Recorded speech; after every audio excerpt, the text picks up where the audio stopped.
You're joining us on Chamber Chat. Very special episode. Chris Setti, Assistant City Manager of the City of Peoria, is joining us today. Good morning, Chris. Good morning. Thank you for being here. So, folks, unless you've been living under a rock, you know there is some big plans going on the riverfront, including the building we're presently sitting in. So, Chris, we've got 15 minutes to let the whole audience know how they can get involved in the excitement going on the riverfront. Give us a little bit of how we got to this point of the platform and the future of it. Sure, and it is a really exciting opportunity, I think, for the city and its citizens to kind of reimagine how what we think of as the front door of downtown looks. And so just to kind of set the stage a bit, the Riverfront Village platform, where, as you said, we're sitting right now. Right. Back in the 90s, the city worked with the local developer to construct this platform. The city owns all of the land underneath, as well as the platform itself. But then the buildings on top of it, like the Chambers building, were owned by a local development company. So the Downtown Development Corporation, working with some local businesses and the city of Peoria, were able to negotiate the purchase essentially of the development rights. So all of the existing buildings that are here, as well as the right to build more buildings. That gives then the city the complete control over the platform. And in September, the city council approved what's called the cooperation agreement, which basically transfers those rights to the city with the full intention of tearing the platform down, hopefully next spring. That really gives us a really amazing opportunity to do something new, do something different on Peoria's riverfront. And the Riverfront Village is 2.5 acres or so.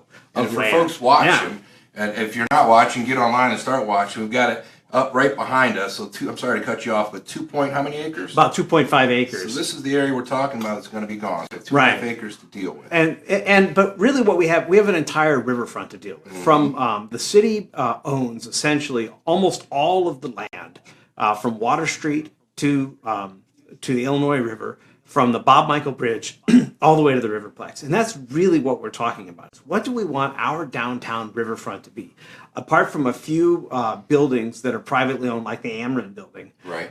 We own all of it. And we can do with it as the community wants us to do. And so that's what's really there's an immediate opportunity here with this 2.6 acres. 2.5 acres that is Riverfront Village, because that's going to come down and it's going to have to be something. But what we really want are people's ideas about the entirety of the riverfront, because there's lots of opportunities. If you go to other communities, other river communities, or other communities with waterfront access, and see how they utilize some of those spaces, it's really impressive. Whether that's Millennium Park, even in Chicago, which isn't even on the waterfront. There are things for people to do, and it's an attraction for people to come to their downtown. Right. We use the term. It's the residents, it's the front door to the community. I also heard residents, and we're populating the downtown every day with new residential opportunities, describe it as their front yard, where they're going to walk their dog or have their recreation and so forth. So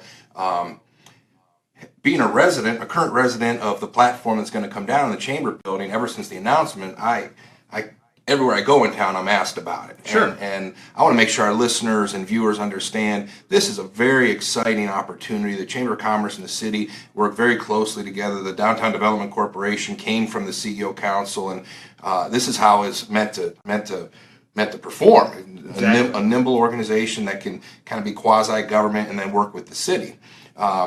So the Chamber of Commerce and CEO Council and EDC down here and Peoria Life are obviously still open for business. Yes. New Amsterdam is still open for business. We want right. people to come down and support New Amsterdam. Joe's Crab Shack is vacated, but this is a bright moment for us and a time to plan. I know the Chamber, we're looking at other opportunities, obviously where we're gonna move to. Right.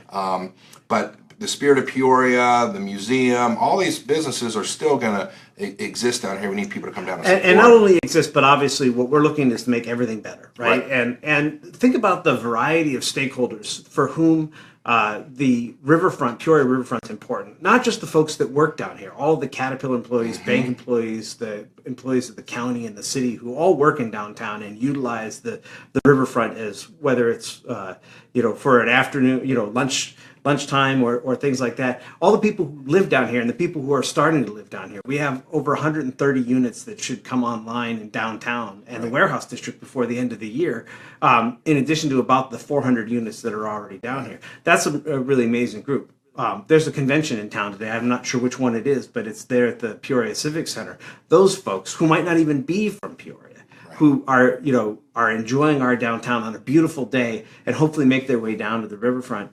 The folks that live in East Peoria, Morton, Pekin, who come to downtown for festivals, for the 4th of July, for a concert at Setti Stage, to eat at a place like Rhythm Kitchen or the New Amsterdam. Though they're all stakeholders, and what we really are trying to do at this moment, at this stage, is really cast a wide net to ask those folks what would they like to see in downtown. So we've launched a website. It's planpeoria.com. Okay. It's actually a web platform. It's a service that we bought a license to, and really it's a place where individuals can go and first of all look at the ideas that are already being generated by their fellow citizens or other stakeholders about downtown. Whether that's to build a place that people could play games, or to have a food truck court, or to light up, underneath the Bob Michael Bridge, to have movies in the park. So these are all some of the. I've been to the website.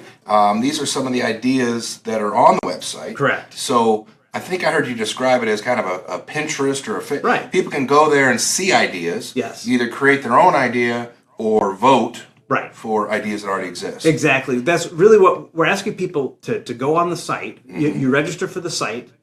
You register on the site. You can connect through Facebook and things like that. But that helps us keep in touch with folks, because this isn't just a one-time, hey, give us your thoughts and that's it. We want to be able to connect with the folks that are giving us ideas.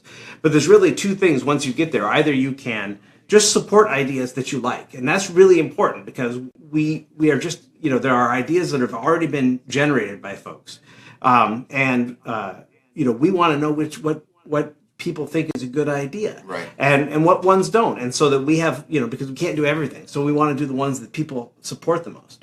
But then if there's not an idea up there that you've always had, then that should be be put in the system. There's plenty of ideas. I hear them on all my travels around town. So we need folks to have the courage to get involved with it. The things I like hearing about, we've got a river. The river's going to ebb and flow. We're going to have, and we're talking about ideas that can live with the river. Correct. As the river, whether it be native grasses and so forth, a park that can tolerate the flooding and so forth. But there's indoor farmers market idea up there, places to play ping pong and outdoor activities. And again, this whole idea, I know when I bring my family, we don't live downtown, but when we come downtown to have a place to recreate, whether you're at the farmers market or taking a boat ride or going to the museum, it's nice.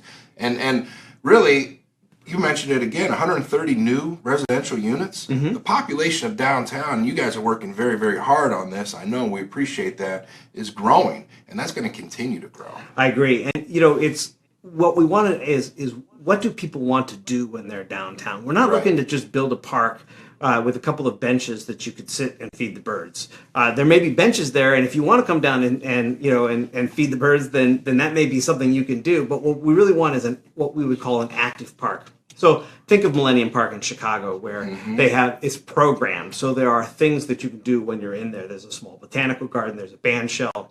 There's an ice skating rink. There's all sorts of different activities that are kind of going on, so that it draws people to it as a venue.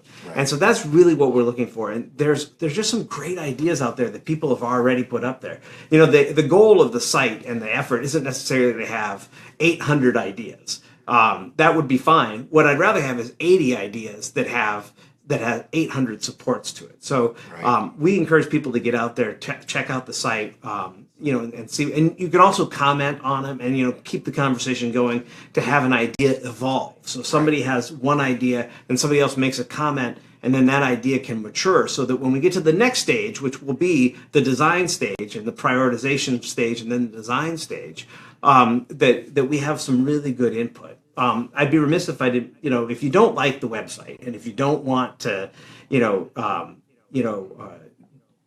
communicate through the website. We're also going to have some public meetings in October because there's some value in group work together as well. So we're going to have some more traditional town hall meetings where we'll gather people, maybe take a walk of the area and have people come back, a little field trip, and have some folks sit around in small groups and talk about what they'd like to see. So it's a really tremendous opportunity. Most communities don't have the sort of blessing of a riverfront like we do, right in their downtown, and so it's really exciting. And so I mean, we live in a world of Facebook and these websites where the expectation is I want to have an opinion, right, of how to make my community better, and that really is what the forums are all about. I admire the work you guys are putting into it, and for folks that feel like I don't know that the work is clumsy, good. So the work, you can't make an omelet without cracking some eggs, right? So at least we're getting some interest in it. Like you said, cities die for the resource of a river cutting right through it, not only for economic reasons, but for recreational reasons and so forth. So the explosion of building in our downtown and the warehouse district and waterfront over the next 10 years, this is just in its infancy. Oh, right. So you and I were talking earlier before we started the show about parking challenges and this item. Is parking and readjustment of parking the biggest challenge you guys have right now, or what other challenges can the community help with? Well, there's lots of factors that are going to have to be in play, and so the idea generation is just one of them. We're really not trying to limit anybody's ideas at the moment. Obviously, cost is going to be a factor. The river itself is a factor, and what you can and can't do in floodplain and within the flood line, so floodway and the floodplain. So those are factors. We have to consider utilities, it's the underground infrastructure. Even if you were just going to plant grass, you need to have an irrigation system. Right. So those are factors. Parking is certainly one of them. When this platform comes down, Riverfront Village platform, there's about 110, 120 parking spaces underneath here. Yeah. Now, a lot of the users of that parking are up here on the platform, and so some of that parking demand goes away, but also a lot of the supply goes away. So we just have to be able to accommodate that. Right. So that important and very important institutions like the Spirit of Peoria, like Blue Duck and Martini's and the other businesses that are right around here aren't adversely impacted. So that's all part of the planning process. Exactly. And I think it's important for our listeners to understand, just don't get rid of 100 parking spots without the city and the Chamber of Commerce and businesses thinking about, okay, what's next? Right. We also challenge the thinking, because we have great business owners down here, independently owned businesses, just phenomenal folks I've been neighbors with for years. There's also this idea that if you park a couple blocks away from your destination downtown, you're probably still closer than parking at a big box store. You just don't think about it differently. It's a sign. So we need people, that's part of the downtown experience. Get out, get walking, but there's plenty of parking downtown. It's just a matter of readjusting it. But it's really about looking at our downtown as a whole. Right. And not only where is parking, but then what is the experience of the pedestrian walking from that parking space to their destination. Bingo. Making sure that our pedestrian infrastructure is in place. That it's clean and it's neat and it's green and vibrant downtown, so that people don't feel like parking an extra block away is much of a chore. So that's all kind of part and parcel of this effort. Well, the Chamber of Commerce, CO Council, appreciate all the work the city's doing. We're running out of time. We could talk about this for another. Maybe we'll have you back. PlanPeoria.com. PlanPeoria.com. Go there, vote for your ideas, come up with new ideas. Thank you to Chris Setti and the City of Peoria for the work they're doing, and thank you for joining